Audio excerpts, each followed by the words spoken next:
Au fond, vous êtes en train d'aborder un des phénomènes qui, pour moi, est producteur aussi d'antisémitisme. C'est quand on parle d'Israël en tant qu'exception. L'État paria parmi tous les États, c'est le seul qui est désigné, c'est terrible.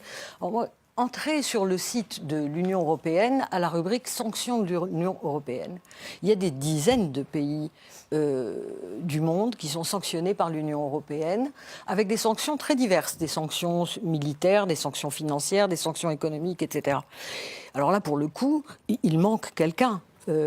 Israël n'est pas sanctionné du tout par l'Union européenne. Là, par exemple, on a une forme d'exceptionnalité qu'on pourrait vous renvoyer. Donc, je crois qu'il faut aussi raison garder. Je comprends qu'on puisse être, quand on est juif, persuadé que la souveraineté nationale juive, unique, est quelque chose de fondamental. Les Juifs ont une histoire et je la connais. Il se trouve que je suis juive aussi, donc je sais que si j'ose dire, si j'ai juste envie d'évoquer mon père, je sais ce que ça signifiait pour mon père, le fait qu'il y ait quelque part dans le monde un État juif. Après la guerre, après la colonisation française, je sais ce que ça signifiait pour lui et je le comprenais. Pour moi, cette compréhension-là, elle s'arrête au moment où, pour réaliser ce projet national, qui peut être légitime après tout, sur un territoire vide d'habitants, on peut dire, là, voilà, c'est vide, ça appartient à personne, on va faire ce qu'on veut. C'est un choix.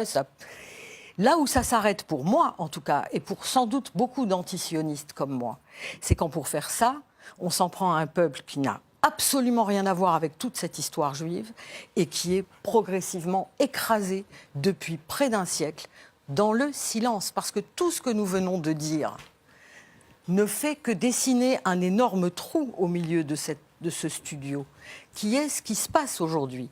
Comment expliquer qu'il y a 7000 prisonniers dans les prisons israéliennes, dont des enfants, qu'il y a des tortures pratiquées?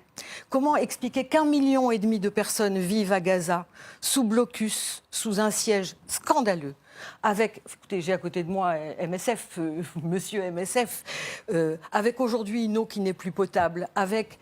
Je confirme, les conditions de vie à Gaza sont littéralement infernales. Tout ça, il ne faut pas en parler. Donc, on va parler d'antisémitisme et d'antisionisme. C'est une stratégie.